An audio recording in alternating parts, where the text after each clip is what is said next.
একজন নাচানাচি করতেছে, পরনারী পরপুরুষ নাচানাচি করছে, অর্ধলগ্ন দৃশ্য সে মিডিয়ার সামনে উপস্থাপন করছে, সে গুনাহগার হয়ে গেল। কিন্তু আপনি যে দেখলেন সে অভিনয় করলো, সে এক গুনাহগার, আপনি দেখলেন সমান গুনাহগার হয়ে গেলেন। নাউজুবিল্লাহ। এই চোখের হেফাজত করতে হবে, এই কানকে হেফাজত করতে হবে, নফসকে হেফাজত করতে হবে, কুচিন্তা কুপরামর্শ সবকিছু থেকে নিজেকে পরেজ রাখার চেষ্টা করতে হবে। এর জন্য এক নাম্বার, নফসের শুদ্ধতার জন্য এক নাম্বার হলো দিল থেকে খালেস হৃদয়ে তাকে তওবা করতে হবে। কি করতে হবে বলেন? তওবা করতে হবে। বিয়ে করে নাও, সৎপথ বর্জন করো, হারাম পন্থাগুলো বর্জন করে ফেলো। এটা যদি করতে পারো তাহলে তোমার নফসের শুদ্ধতা আসবে। এই জন্য মহান রব্বুল আলামিন বলছেন, সফলকে 1000 কোটি টাকার মালিক হলো না, মাস্টার্স কমপ্লিট করলো না, এরপরে পিএইচডি করলো না, ডাক্তার ইঞ্জিনিয়ার হলো না, আল্লাহ রাব্বুল আলামিন সুন্দর করে বলছেন, সফল তো সেই যে তার নফসকে শুদ্ধ করতে পেরেছে, নফসকে শুদ্ধ করতে পেরেছে এবং আল্লাহর জিকির যে ব্যক্তি ভালোভাবে করতে পেরেছে এবং নামাজকে যে কমপ্লিট করতে পেরেছে, তার চাইতে মহা সফল বান্দা এই দুনিয়াতে আর নাই। সুবহানাল্লাহ। মেয়ে ভালো লাগে, ভালো কথা। নারী আপনার পছন্দ হয়, ভালো লাগে, ভালো। বিয়ে কইরা পছন্দ করেন, অন্যের বইয়ের দিকে নজর দেন কেন? ঠিক কি না? অন্যের বইয়ের দিকে নজর দেওয়া যাবে না। একজন প্রশ্ন করছে আমারে, হুজুর আমাদের এলাকায় একটা ছেলে অন্যের বউকে তুলে আনছে, তো এখন যার বউ আগের সে তাকে তালাক দেয়নি, মহিলা তাকে তালাক দিয়ে আবার এই স্বামী গ্রহণ করেছে, এটা কি বিয়ে হবে? দেখেন প্রশ্নের সাইজ দেখেন। তালাকের অধিকার কি নারীর না পুরুষের? বলেন বলেন বলেন। তালাক দেবে কে? বিয়ের সময় অনুমতি দেবে কে? নারী। বিয়ের সময় অনুমতি দেবে হচ্ছে মেয়ে পক্ষ। সে অনুমতি দেবে, হ্যাঁ আমি তাকে স্বামী হিসাবে গ্রহণ করলাম। বিয়ের সময় নারী, আর তালাকের সময় লাগবে পুরুষকে। কারণ তালাকের অধিকার যদি মেয়েদেরকে দেওয়া হয়, এরা সকাল সন্ধ্যা 14 বার তালাক দেবে। আমি কি ভুল বললাম? তাহলে বলতেছে যে অন্যের বউ ছিল, কিন্তু একজন আমাদের এলাকার একটা ছেলে সেই বউটাকে বিয়ে শাদী করছে, বউ নিজেই স্বামীরে তালাক দিছে। হুজুর এটা বিয়ে হবে কি? আমি বললাম যে তালাক তো আচ্ছা ঠিক আছে, না হয় তালাক হলোই, 3 মাস যাবে কখন? কি আমি কথা কি বুঝতেছেন আপনারা? তাহলে 3 মাসও গেল না, স্বামীও জানলো না, একদম ফ্লাইং ভাবে নিয়ে, উড়ন্ত নিয়ে হাজির হয়েছে। অন্য কোনো দুনিয়া তার মহিলা খুঁজে পায় নাই। অন্যের বোর দিকে নজর দিবেন কেন? বিয়ে ছাড়া তো বহু ফাঁকা মহিলা আছে, আছে না? আছে না নাই? প্যাঁচ লাগাইছে প্যাঁচের জায়গায় গিয়ে। এগুলো করার দরকার কি? অবৈধ। কামাই করবেন ভালো কথা, সুদের কাছে যাওয়ার দরকারটা কি? আল্লাহ বলছেন তুমি সবই করো, কিন্তু অঙ্কটা মিলে চলো। কার অঙ্ক? বিধানটা মেনে চলো। কার বিধান? আল্লাহর বিধান। টাকার প্রতি আকর্ষণ কার নাই? সম্পদের প্রতি আকর্ষণ কার নাই? ফেরেশতার নাই। কার নাই? যৌবনই নাই। সংসার হবে কেমনে? খাওয়া দাওয়া কিচ্ছু নাই। মানুষের আছে বলেই তো এগুলোর প্রতি আকর্ষণ আছে। আল্লাহ বলছেন আমি আকর্ষণ তোমাকে আমি নিজে দিয়েছি, কিন্তু এটাকে তুমি বৈধ পন্থায় এটাকে উপার্জন করো, গ্রহণ করো। বিয়ে করে নাও,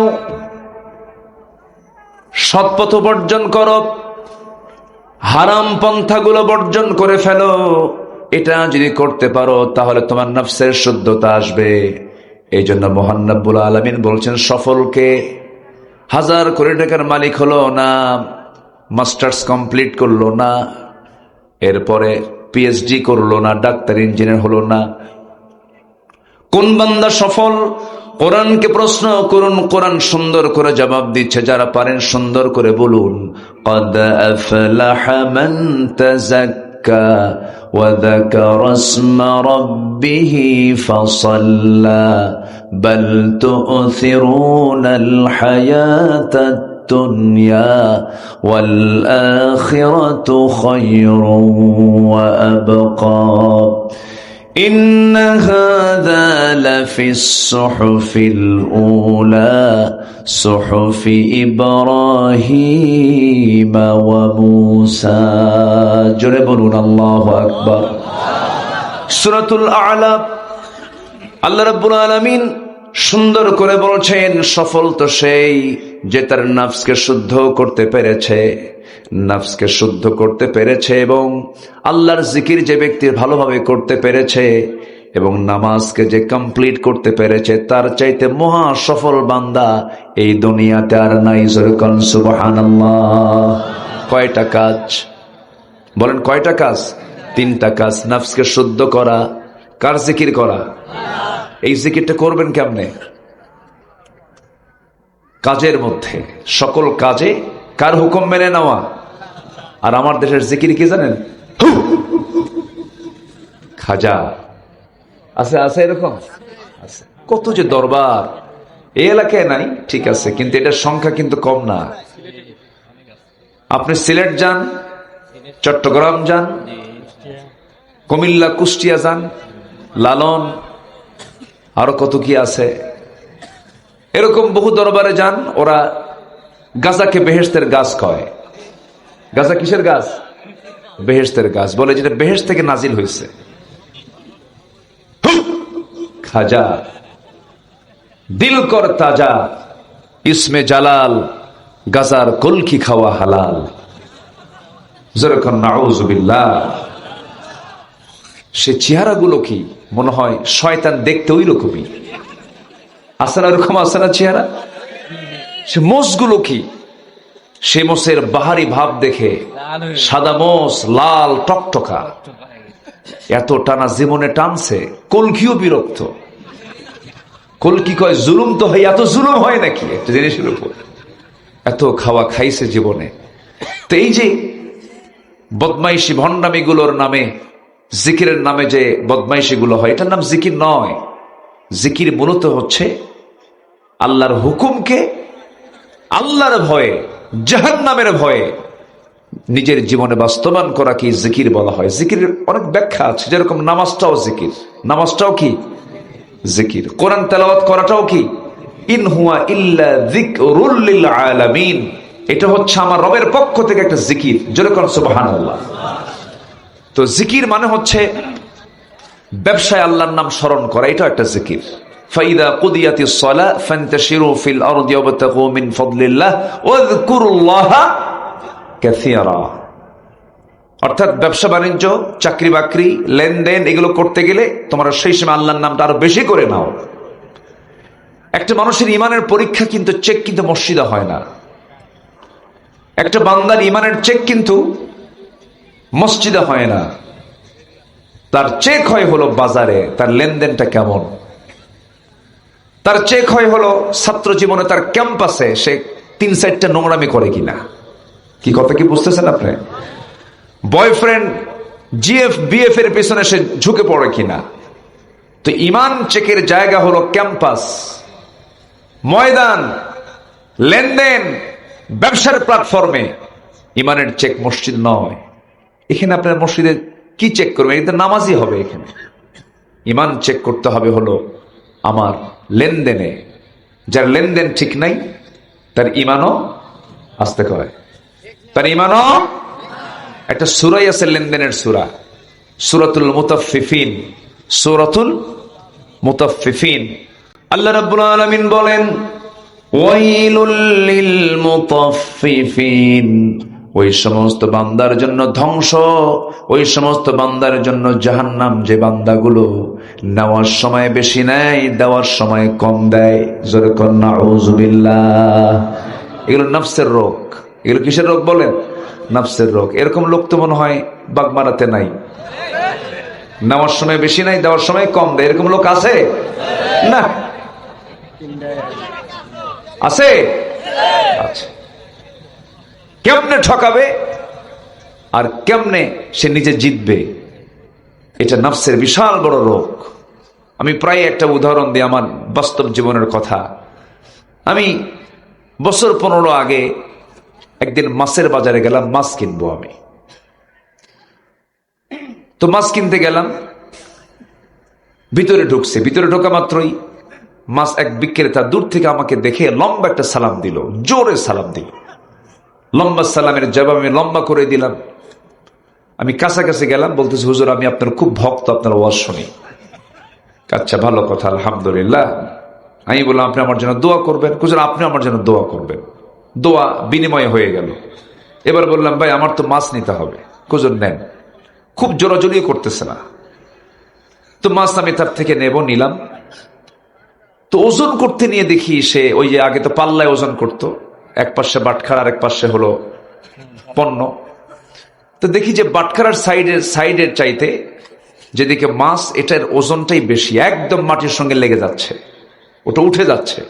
এত কম বেশি সে করে আমাকে মাছ বেশি বেশি করে দিচ্ছে। বললাম ভাই এরকম কেন, এটা আবার কোন মাপ দিলেন আপনি? এত বেশি মানুষ দেয় নাকি? আমাকে বেশি দিয়েন না, আপনি আমাকে সঠিক মাপটা দেন, আমি খুশি হব। না হুজুর দোয়ার জন্য বেশি দিচ্ছি, কাছে দেন। আমি কিচ্ছু বললাম না, বারবার বলেও যখন হলো না, উনি আমাকে বেশিই দিলেন। তো পরে ভাবলাম বেচারে এরকম করে ক্ষতিগ্রস্ত হবে, লস হবে, এত বেশি দিলে কেটে নেওয়া যায়। আচ্ছা দিলই যখন, দেখি আমি কিছু হাদিয়া দিয়ে আমি তাকে ধন্য করতে পারি কিনা, এরকম একটা চিন্তা মাথায় আসলো যে অন্যদিন আসলে আমি তাকে কিছু দেওয়ার চেষ্টা করব। কারণ কেউ কিছু দিলে তো দেওয়া দরকার, ঠিক কিনা বলেন? এতে মোহাব্বত কমে না বাড়ে? তাহাদু তাহাব্বু, হাদিয়া দাও, ভালোবাসা মজবুত হবে।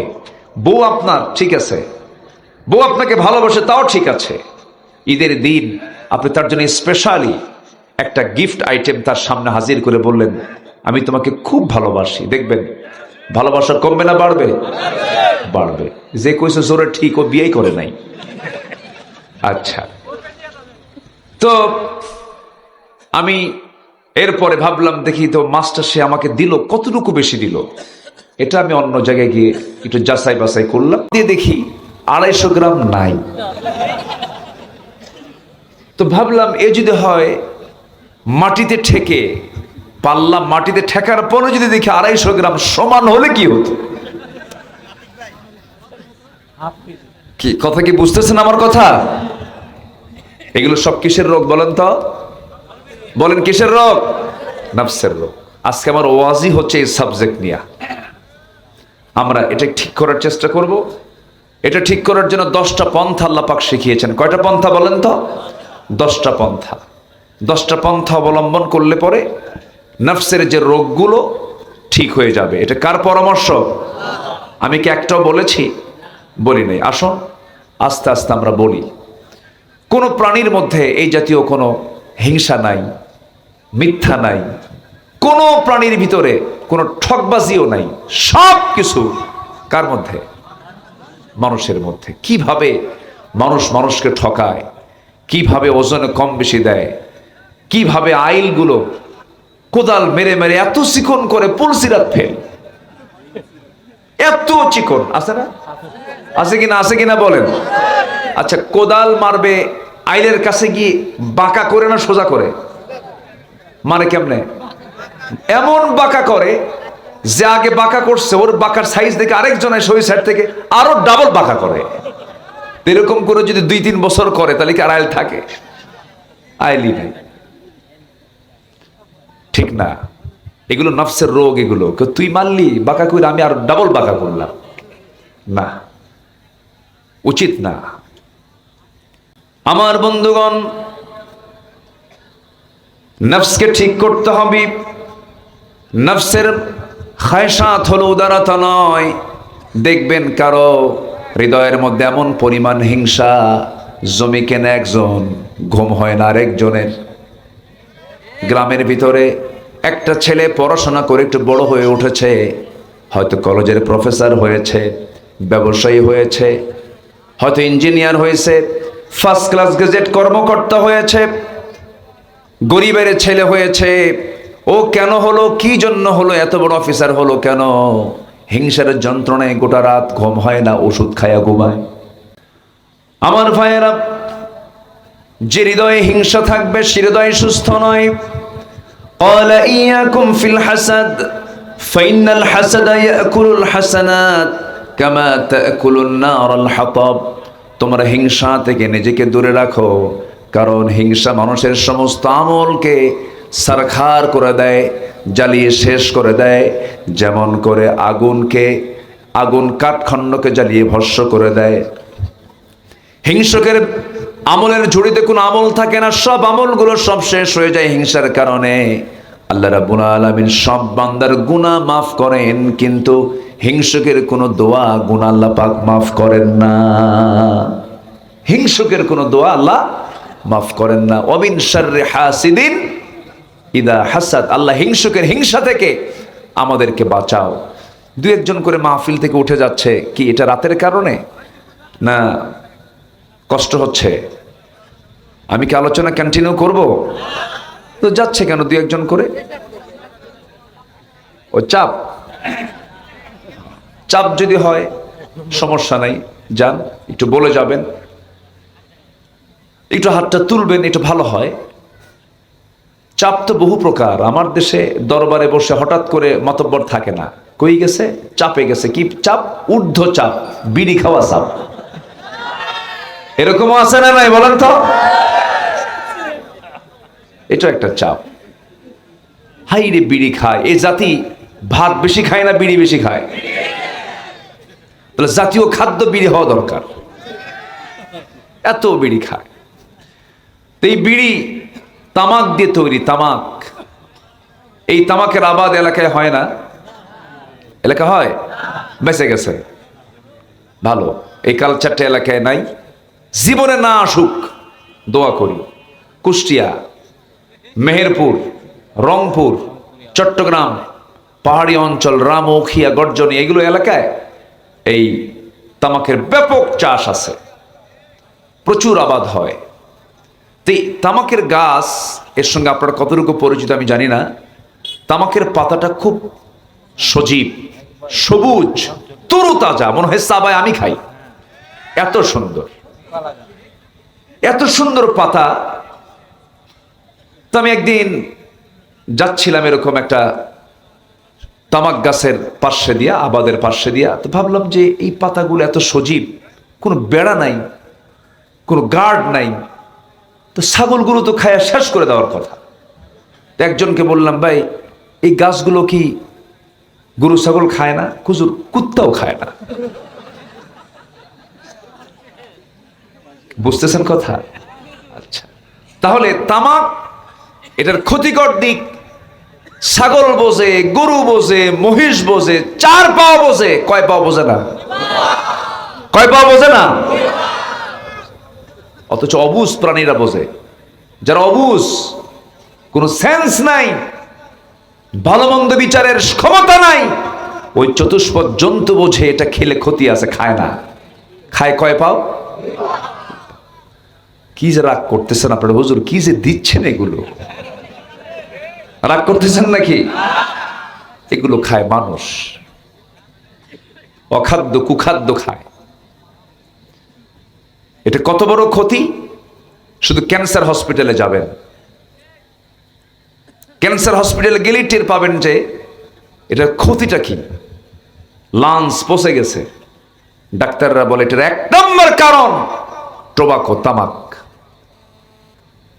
পান খান আপনি, পান খেতে সমস্যা নাই, পানের রস ভালো, কিন্তু পানের সাথে আবার হাকিমপুরের রহমতুল্লাহ আলাইহি কেন ওখানে তামাক ঢুকায়, কাঁচা তামাক ঢুকে দেয়। কাঁচা মানে ওটা ডাইরেক্ট, আর এটা পুড়ে পুড়ে খায় মানুষ। কি যে সব কিসের রোগ? নাফসের। বলেন সব কিসের বলেন? জানে খারাপ, এরপরেও খায়। এই জন্য আজকে আমি এমন একটা সাবজেক্ট ধরেছি যেটা ঠিক হলে সব ঠিক হবে। একদম আপনি ফ্রেশ হয়ে যাবেন, জান্নাত আপনাকে ডাকবে। জোরে বলেন সুবহানাল্লাহ। জান্নাত আল্লাহ আমাদের জন্যই বানাইছেন, জান্নাতে যাব না আমরা? নেশা এত ভয়ঙ্কর। আমি উত্তরবঙ্গের কুড়িগ্রামের না কোথায় যেন একটা মাহফিলে গিয়ে যখন জান্নাতের বর্ণনা দিচ্ছিলাম, জান্নাতের আলোচনা করছিলাম, জান্নাতে এই খাবার থাকবে, এই খাবার থাকবে, জীবনের শক্তি বাড়বে, মধুর ঝর্ণা, দুধের ঝর্ণা, এরপরে পানির প্রস্রবণীগুলো থাকবে, অনেক বর্ণনা দিচ্ছিলাম, জান্নাতের বর্ণনাগুলো দিচ্ছিলাম, হুর থাকবে, অনেক কিছু থাকবে। এক বুড়ো চাচার সামনে থেকে দাঁড়ায় বলে, হুজুর আপনি একটা জিনিস বাদ পড়ছে, হুজুর জান্নাতে কি বিড়ি থাকবে না? কি বুঝতেছেন কি? মানে ওর মানে নেশায় হয়ে গেছে হলো বিড়ি, ও জান্নাতেও বিড়ি চায়। সম্মানিত ভাইয়েরা, এই জন্য আমরা নফসকে ঠিক রাখবো। জোরে বলি ইনশাআল্লাহ। 10টা পন্থা। কয়টা পন্থা বলেন তো? একটু মনোযোগ দিয়ে কতগুলো শুনবেন, কাজে লাগবে। আমার মা বোন যারা আসছেন তারাও শুনবেন।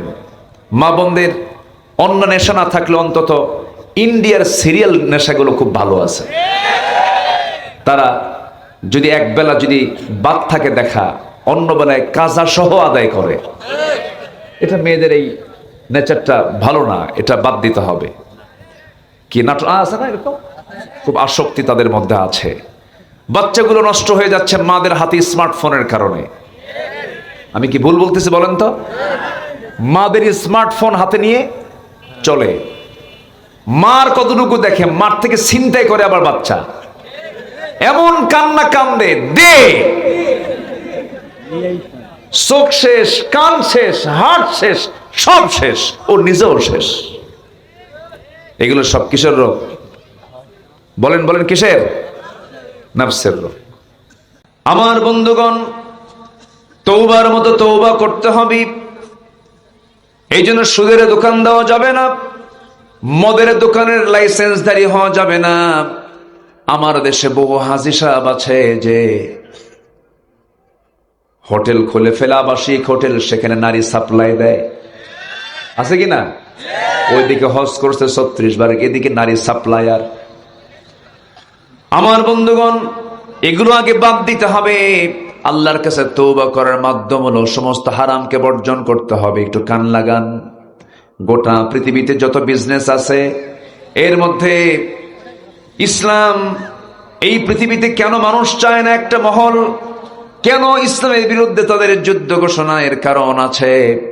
গোটা পৃথিবীতে যে মাদক ব্যবসা আছে, এই ব্যবসার পরিমাণ বছর হলো $321 বিলিয়ন, অস্ত্র ব্যবসা $100 বিলিয়ন, পতিতা ব্যবসা $110 বিলিয়ন, অবৈধ সোনা কারবারি $100 billion, computer games, casino, free fire, PUBG.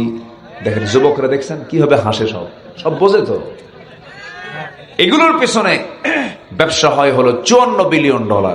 এই মাদক, মদ, অস্ত্র, পতিতা, অবৈধিক বাণিজ্যের বার্ষিক বাজার মূল্য প্রায় $2685 বিলিয়ন। তো এই ব্যবসার সঙ্গে যারা জড়িত, তারা কি কখনো আল্লাহর জমিনের দিন কায়েম হোক, ইসলাম কায়েম করা চাবে? আমরা কি চাই? আজ থেকে আমরা কি চাই? আমরা কি চাই? আমরা যারা চাই, যারা মদের দোকান দিয়ে বসে আছে, ওরা কি আপনাকে ভালোবাসবে? ওরা আপনাকে প্রতিহত করার জন্য লাঠি নিয়ে দাঁড়া যাবে। আমরা কি চুপ মেরে থাকবো? লাঠি হাতে নেওয়াও ফরজ। আসতে কন কেন? মুসার হাতে কি ছিল? যেরকম মুসার হাতে কি ছিল? লাঠি ছিল। প্রয়োজনে লাঠি হাতে নিতে হবে। প্রয়োজনে নবীর সুন্নাহ অবলম্বন করে বাংলাদেশের প্রত্যেকটা দুর্নীতিকে, সমস্ত হারাম পন্থাগুলোকে সমাজ থেকে মূলোৎপাটন করার জন্য রাজপথে জীবন দেওয়ার মানসিকতা নিয়ে, জানমাল দিয়ে বাতিলের মোকাবেলা করতে হবে। রাজি আছেন কারা কারা? হাত উঁচু করে দেখার মুসলমান।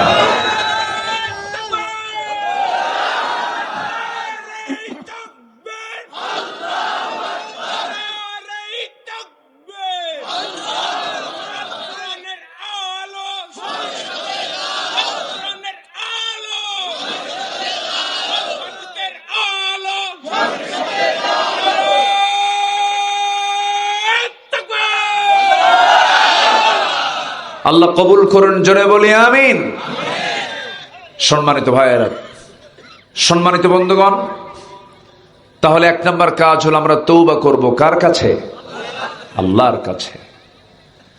আল্লাহ রাব্বুল আলামিন বলেন, বান্দা তুমি যদি তওবা করতে পারো, ইউবাদদিলুল্লাহু সাইয়্যাতিহিম হাসানাত, তোমার জীবনে তুমি যত গুনাহগুলো করেছো সমস্ত গুনাহগুলোকে আমি আল্লাহ সওয়াব দিয়ে মিটাইয়া দেব।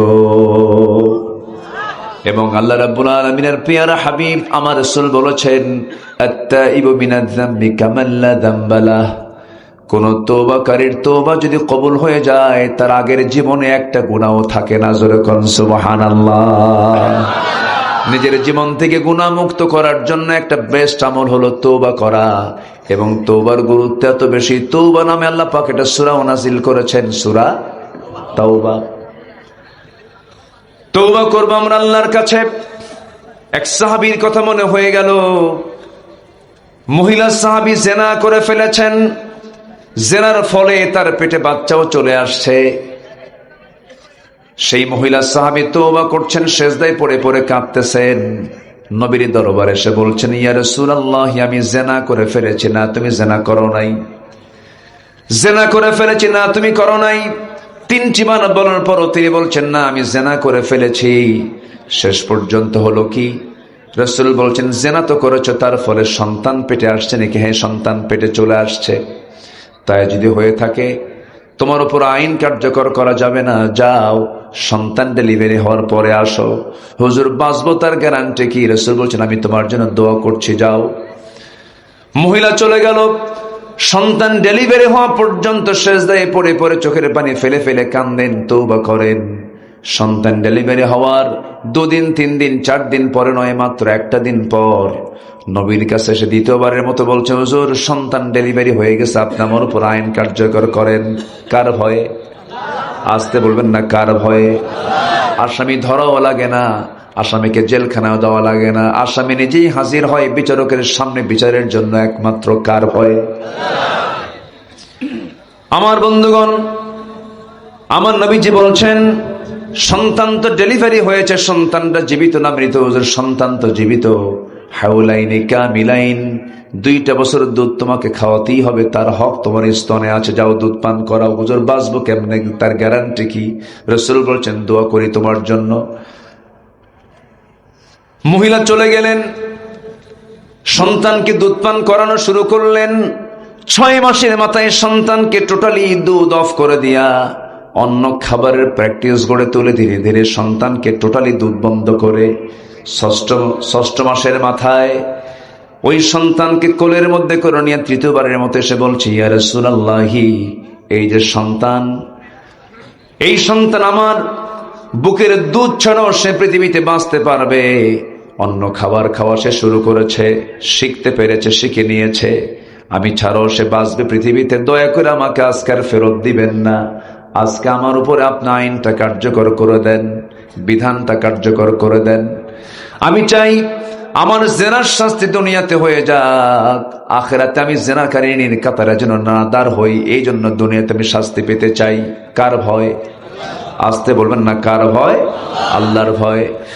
আমার নবীজি হাতটা আগায় দিলেন, সন্তানটা কোলের মধ্যে নিয়ে বলছেন, ও সাহাবীরা, এই যে সন্তান আমার কোলে দেখতে পাচ্ছে, এই সন্তানের লালন পালনের দায়িত্ব যে বান্দা গ্রহণ করবে, ফাহিয়া ফিল জান্নাতি কাহাতাইন, জান্নাতের ভিতরে 2 নখের দূরত্ব অবস্থান করবে।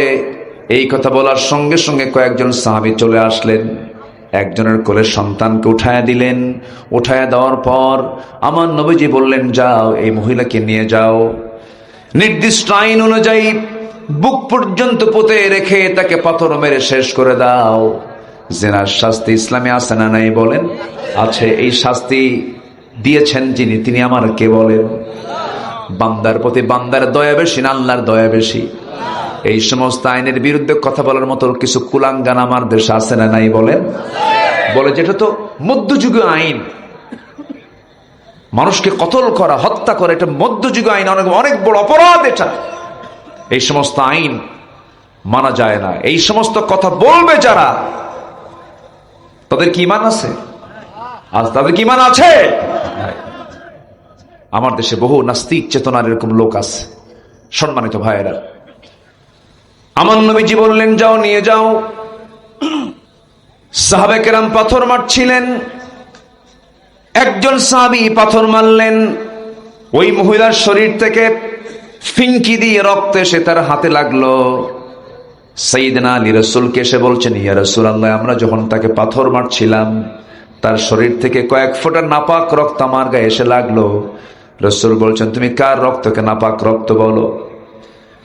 তুমি কার রক্তকে তুমি নাপাক রক্ত মনে করে নাক শিকায় তোলো, নাসিকা কুঞ্চিত করো? তুমি কি জানো ওই মহিলার জীবনের শেষ সময় পর্যন্ত যে পরিমাণ তওবা করেছে, এই তওবা যদি এই মদিনার 70 জন গুনাহগারদের মাঝে যদি বন্টন করে দেওয়া হতো, প্রত্যেকের গুনাহ মাফ করে আল্লাহ রাব্বুল আলামিন 70 জনকে জান্নাত দিয়ে দিতে। আমার নবীজি বলছেন, যা হয়েছে হয়েছে, আর কিছু বলতে যেও না, জানাজার আয়োজন করো। ওই মহিলার জানাজার দায়িত্ব আমি কারো কাঁধে চাপায় দেব না, আমি রাসূল ওই মহিলার জানাজার দায়িত্ব আমি রাসূল নিজে নিয়ে নিলাম। জোরে বলেন সুবহানাল্লাহ। তওবার ফলাফল এমন হয়, আমরা তওবা আল্লাহর কাছে করব, চোখের পানি ফেলে ফেলে কাঁদবো, আল্লাহ অমুক রাত্রিতে অমুক দিনের বেলা অমুক আচরণটা করেছি, অমুক ভুলটা করেছি, আল্লাহ মাফ করে দাও। জীবনে এমন জাতীয় কোন অপকর্ম করব না। আপনার চাইতে দেরি আমার আল্লাহর মাফ করতে দেরি নাই। জোরে বলি সুবহানাল্লাহ। মাফ চাইবো কার কাছে? আল্লাহর কাছে।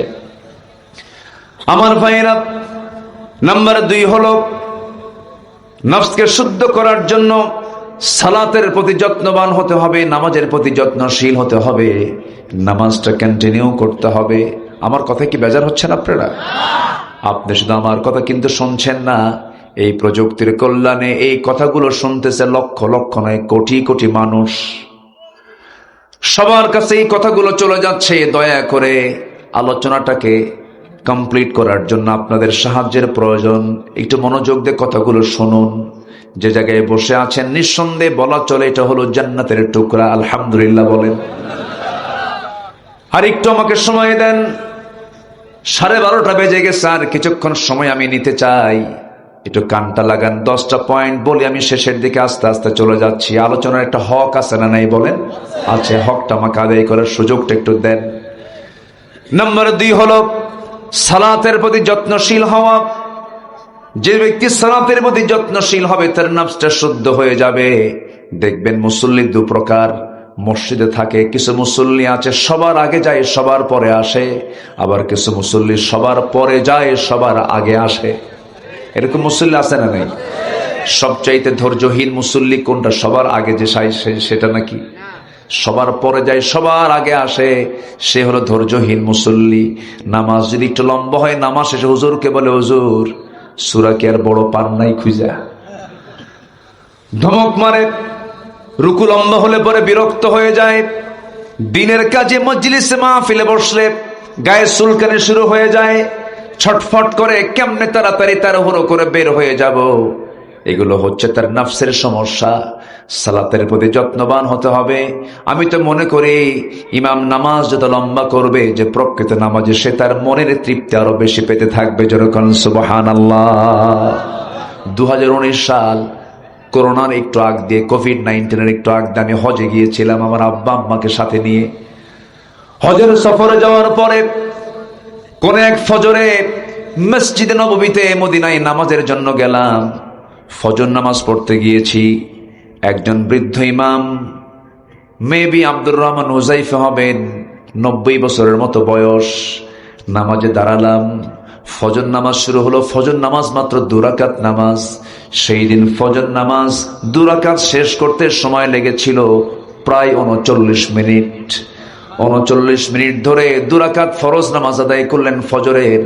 আমার দেশের যে কোনো মসজিদের 4.5 লক্ষ মসজিদের যে কোনো মসজিদের ইমাম যদি কোনোদিন ফজর নামাজ 40 মিনিট ধরে যদি আদায় করে, নামাজও শেষ। বলেন মা বোন কি মাহফিল আসছে? আসছে মা বোনরা? আছে? মা বোনরা মাহফিল আছে তো? বলি আলহামদুলিল্লাহ। মা বোনদের থাকা দরকার। আজকে মা বোনরাই পৃথিবীতে পশ্চিমাদের দ্বারা সবচেয়ে বড় চক্রান্তের শিকার। তাদেরকে নিয়ে বহু ষড়যন্ত্র। এটা কল্পনা করা যায় যে আমার দেশে মুসলিম পরিবারের মেয়েদেরকে উলঙ্গ করে ঘর থেকে বের করে নিয়ে যাওয়া, এটা কিন্তু কম ছোটখাটো বিষয় নয়। আমাদের চোখের সামনে এখনো কিছু কিছু স্কুল কলেজ আছে যেখানে মেয়েরা বোরকা পড়তে গেলে তাদেরকে বোরকা খুলতে বাধ্য করা হয়। আমি কি ভুল বলছি? আমি কি ভুল বলছি? সম্মানিত ভাইয়েরা, এই জন্য মাদের সচেতন হতে হবে। একটা মা যদি সচেতন হয়, একটা পরিবার সচেতন হয়ে যায়। একটা মা যদি ভালো হয়ে যায়, একটা সমাজ ভালো হয়ে যায়। এই জন্য মাদের পুরুষের যেমন দিন শেখা দরকার, দিন বোঝা দরকার, মাদের দিন বোঝা দরকার তার চাইতে একটু কম। হ্যাঁ, বেশি? পুরুষের চাইতে বেশি জানা দরকার। আচ্ছা, ঠিক আছে, বেশি না, সমান সমানে জানুক। পুরুষের যতটুকু অধিকার, নারীরও দিন শেখা বোঝার অধিকার আছে না নাই বলেন তো? আছে। খুব খুশি হলাম মাদের দিন বোঝার জন্য আপনারা মাদের বসার ব্যবস্থা রেখেছেন। এটা ভালো একটা উদ্যোগ আপনারা নিয়েছেন। সম্মানিত ভাইয়েরা, সম্মানিত বন্ধুগণ, আজকে গোটা পৃথিবীতে আমরা যে সময় অবস্থান করছি, এই মাটিতে জমিনে বসে আছি, গোটা পৃথিবী একটা জ্বলন্ত কড়াই যদি বলি ভুল হবে না। জ্বলন্ত কড়াই, জ্বলে থাকা একটা কড়াই, আর সেই কড়াইয়ের ভিতরে থাকা সরাই যারা, তারা হলো মানুষ। মানুষ মানুষকে আজকে হত্যা করছে, উল্লাস করছে। মানুষ মানুষকে আজকে বোম্বিং করে উড়ে ফেলছে, তারা ওইদিকে মদের বোতল নিয়ে তারা আনন্দ উল্লাস করছে। আমরা সেই পৃথিবীতে বসবাস করছি যে পৃথিবীতে পৃথিবী ধ্বংসের সমস্ত সরঞ্জামাদি প্রস্তুত করে রাখা হয়েছে। আমেরিকা বলছে আমার কাছে এতগুলো অ্যাটম বোম আছে। ওইদিকে নর্থ কোরিয়া, উত্তর কোরিয়ার নেতা, সে আবার বলে যে আমার কাছেও কিন্তু বাদ নাই, সব কিন্তু খাইয়া ফেলাম। কি ঠিক কিনা বলেন? এইরকম করে পৃথিবী ধ্বংসের প্রস্তুতি নিচ্ছে মানুষ। হিংস্র জন্তু দেখে মানুষ যতটুকু না ভয় করে, আজকে মানুষ মানুষকে দেখে তার চাইতে বেশি ভয় পাচ্ছে। মানুষ এতটাই হিংস্র, এতটাই দানবে রূপ নিয়েছে। আজকে আমার 47 বসন্ত আমি পার করলাম, আমার বুদ্ধি বয়সে আমি দেখি নাই যে তেল নেবার জন্য মোটর সাইকেলের লাইন প্রায় 3 মাইল লম্বা হয়। ঠিক কিনা? মনে হয় এদিকে মনে হয় তেল অ্যাভেলেবেল আছে। কেন? পার্লামেন্টে তো বলে যে কোনো অভাবই নাই, অ্যাভেলেবেল আছে। তবে আমাদেরও সমস্যা আছে, আমার জাতিগতভাবে আমরা খুব একটা জুতের না। এক পাম্পের মালিক আমাকে বললেন, হুজুর আমি জীবনে এক সপ্তাহে যে তেলটা বিক্রি করছে, আমার জীবনের ব্যবসায়ের ইতিহাসে আমি এত তেল বিক্রি করি নাই। এত তেল নেই কোথায় পাবলিক? কি কথা কি বুঝতেছেন আপনারা? তাহলে এখানে মনে হয় আমাদের দোষ নাই। আসতে কয় আছে না নাই? এই সংকট সৃষ্টির জন্য আমরাই কিন্তু দায়ী। পৃথিবীর কোন প্রাণী না খেয়ে থাকে না। না খেয়ে থাকে কারা বলেন তো? মানুষ। অভাবে না স্বভাবে? বলেন বলেন বলেন। স্বভাবে। অভাবে না খেয়ে থাকে না, স্বভাবের কারণে না খেয়ে থাকে। কোন প্রাণী জগতের মধ্যে কোনো হরতাল নাই। হরতাল কার মধ্যে? কাম সারছে, উনি আবার মুসলমানের মধ্যে ঢুকাই দিল, কাম সারছে। এই তো বিশাল ব্যাপার। আচ্ছা, তাহলে বলুন তো, মানুষ পৃথিবীতে বেশি না অন্যান্য প্রাণী বেশি? জলভাগে প্রাণ বেশি না স্থলভাগে প্রাণ বেশি? প্রাণ জলভাগে বেশি। কত প্রাণী! প্রশান্তের দিকে আপনি তাকান, প্রশান্ত কি ছোটখাটো?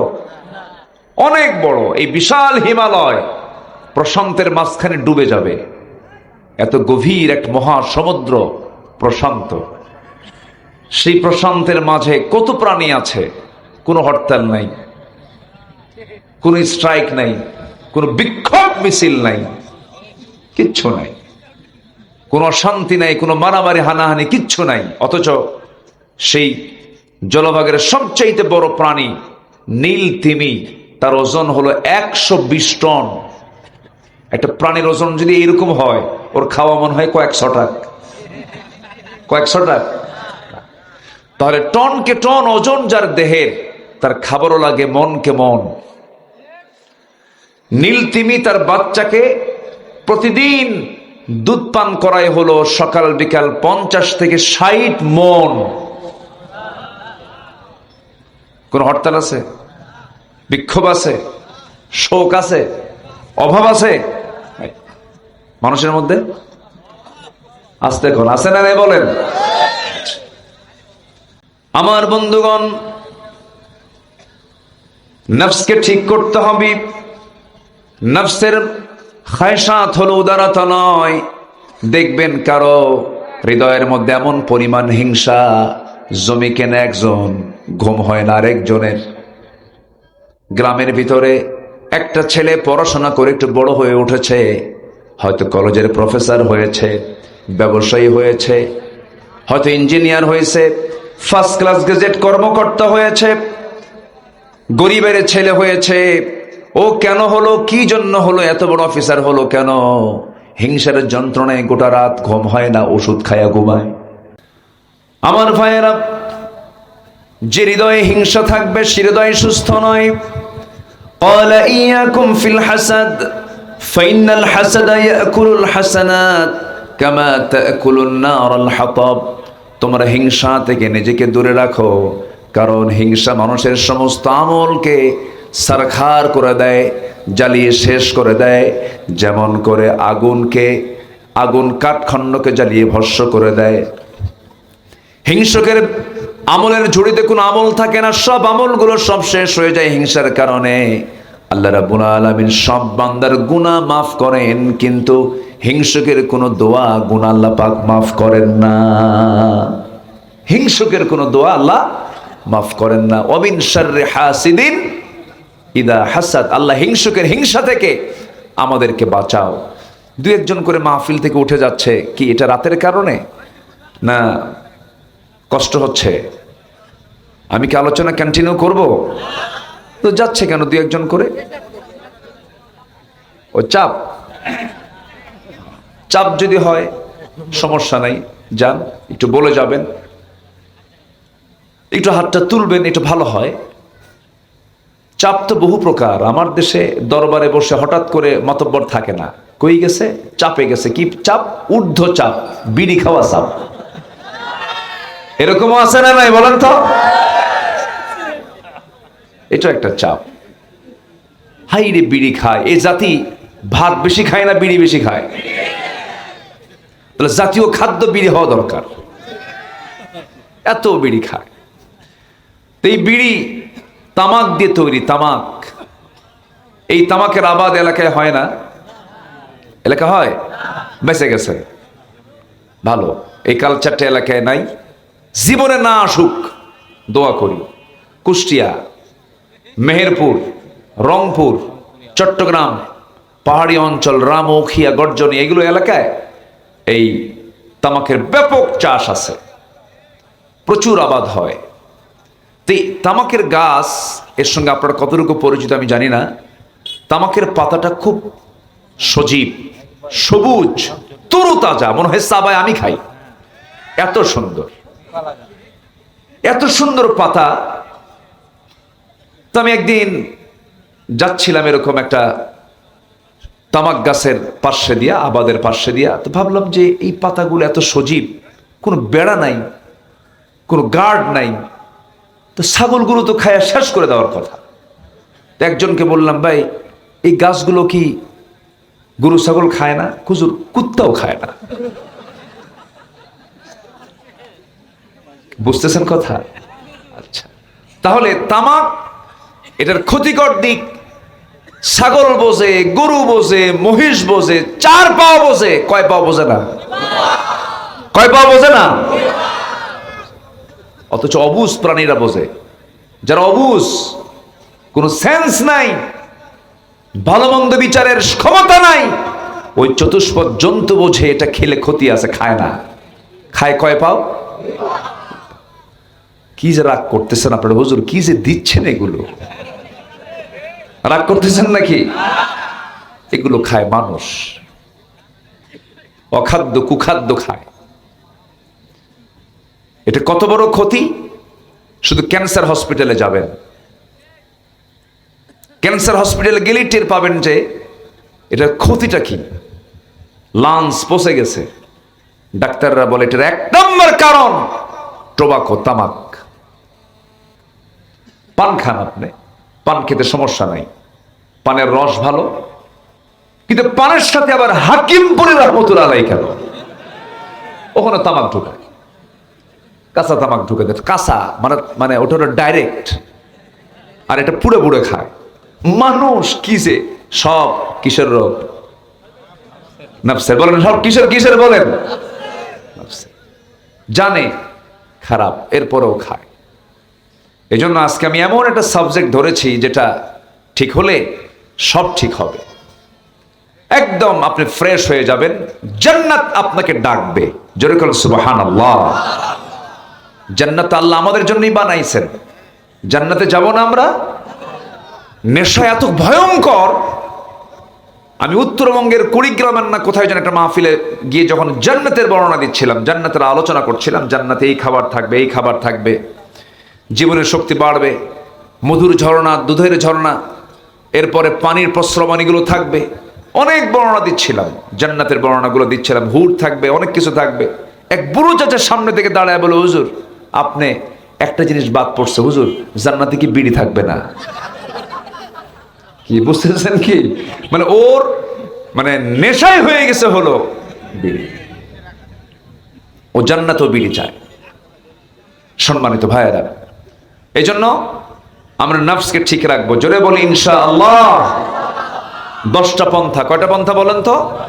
একটু মনোযোগ দিয়ে কতগুলো শুনবেন, কাজে লাগবে। আমার মা বোন যারা আসছেন তারাও শুনবেন। মা বোনদের অন্য নেশা না থাকলে অন্তত ইন্ডিয়ার সিরিয়াল নেশাগুলো খুব ভালো আছে। তারা যদি একবেলা যদি বাদ থাকে দেখা, অন্য বেলায় কাজা সহ আদায় করে। এটা মেয়েদের এই নেচারটা ভালো না, এটা বাদ দিতে হবে। কি নাটক আছে না এরকম, খুব আসক্তি তাদের মধ্যে আছে। বাচ্চাগুলো নষ্ট হয়ে যাচ্ছে মাদের হাতে স্মার্টফোনের কারণে। আমি কি ভুল বলতেছি বলেন তো? মাদের স্মার্টফোন হাতে নিয়ে চলে, মার কতটুকু দেখে, মার থেকে ছিনতাই করে আবার বাচ্চা। এমন কান্না কান্দে, দে চোখ শেষ, কান শেষ, হার্ট শেষ, সব শেষ, ও নিজেও শেষ। এগুলো সব কিসের রোগ? বলেন বলেন কিসের? নফসের রোগ। আমার বন্ধুগণ, আল্লাহ রাব্বুল আলামিন বলেন, ওয়ামা মিন দাব্বাতিন ফিল আরদি ইল্লা আলাল্লাহি রিজকুহা। জমিনে যত বিচরণশীল প্রাণী আছে, সমস্ত প্রাণী রিজকের দায়িত্ব আমি কারো দায়িত্বে দেই নাই, আমি আল্লাহ নিজেই সেই দায়িত্ব নিয়েছি। জোরে বলি সুবহানাল্লাহ। ছোট্ট পাখি বাসা থেকে বের হয়, শূন্য পেটে, কিচ্ছু নাই পেটে, তার খাদ্য গুদাম মনে হয় আছে, খাদ্য গুদামও নাই, কোনো টেনশন নাই। সকালবেলা তার নিড থেকে শূন্য পেটে বের হয়, সন্ধ্যায় যখন ফেরে শূন্য পেটে না ভরা পেটে? ভরা পেটে। এবং প্রত্যেকটা পাখি, প্রত্যেকটা প্রাণীর জিকিরটাও শোনো না হয়, আল্লাহর জিকির তারা করে। ওয়ালাকিন লা তাফকাহুনা তাসবিহাহুম, তারা যে জিকির করে তাদের ভাষা তোমরা বুঝো না। প্রত্যেকটা প্রাণী কুল্লু কদ আলিমা সালাতাহু ওয়া তাসবিহাহু, তারা আল্লাহর কাছে দোয়া করে, তাদের আল্লাহর তাসবিহ তারা প্রকাশ করে, আল্লাহর জিকির করে। এই জন্য আল্লাহ রাব্বুল আলামিন তাদেরকে এমন রিজিক দান করেন, খাদ্য গুদাম লাগে না। প্রত্যেকটা মুহূর্ত আল্লাহ রাব্বুল আলামিন তাদেরকে 16 আনা রিজিক তাদের হাতে পৌঁছায় দেন। জোরে কোন সুবহানাল্লাহ। কোনো টেনশন তাদের মাঝে নাই। যত টেনশন সব কার? মানুষের। ধরবো কেমনে, মারবো কেমনে, বোঝেন নাই? পুকুর একজনের, দখল আর একজনের। যে সরকার ক্ষমতায় ওই সরকারের লোকের ওই পুকুর। আচ্ছা, এটা কি বৈধ? না না, জমির মালিক হতে হবে। সরকার আসলো, দখল হলো, সরকার আবার গেল, দিল্লি গিয়ে বসে থাকলো, ঠিক কি না? শান্তি হবে কেমনে? ভেকু নাকি কি হইল? ভেকু মানুষের নাম হয়? কি কন আপনার? হুজুর সব খবর রাখে, বুঝতে পারছি আমি। আচ্ছা, তো এই দরকার কি ভাই বলেন? এত প্রয়োজন কিসের বলেন? হ্যাঁ, আপনি বৈধ পথে